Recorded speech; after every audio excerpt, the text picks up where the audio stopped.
Let's back to our application feature. We were building the authentication feature first. A user can register an account. Actually, a user can create a new account. So we are going to build this API endpoint /user/create. It's a sign up route, or you can say a sign up endpoint. As I told you, we are going to use a Prisma ORM. If you haven't looked at the documentation of Prisma, you can check that out. Go to the prisma.io and you can find the features of Prisma. So this is the basic model we need. This model we will define in this way, and this model will be converted into Postgres table.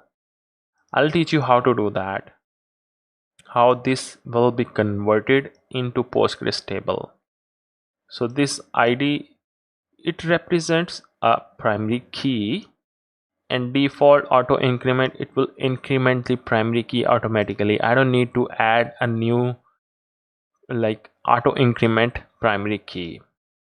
For the first user, let's say I have created the first user, it's gonna set the ID which is 1, and for the next time it will set the ID which is 2, and the first name, the type of the first, which is string.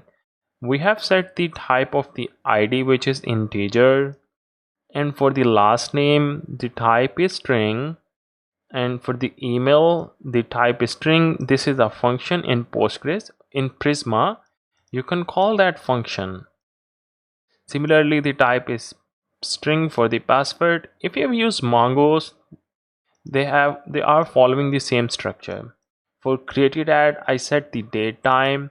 Default is another function, and now is another function. It set the default date time. I don't need to worry about adding a new date time. Let's create a new model.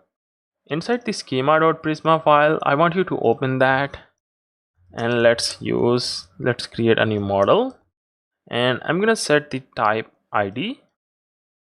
The type is integer. Make sure you have installed a Prisma extension. If you don't have, you can install that. And I can say ID, which is a unique, and default, by default I wanna set increment it automatically. Let's set the first name. Our user model will have first name, so the question mark determines. This is an optional property. When you create a new user, it's an optional property. A user can skip the first name and last name, but it must need to provide email and a password. So you can also set the constraint for email. I'm gonna set unique. Let's set the password type. Type is string, and created at. And I can set the date time, and I'm gonna set to default to now. That is it. So this model will be converted to Postgres table, and it will have these columns: ID, first name, last name, email, password, and created at.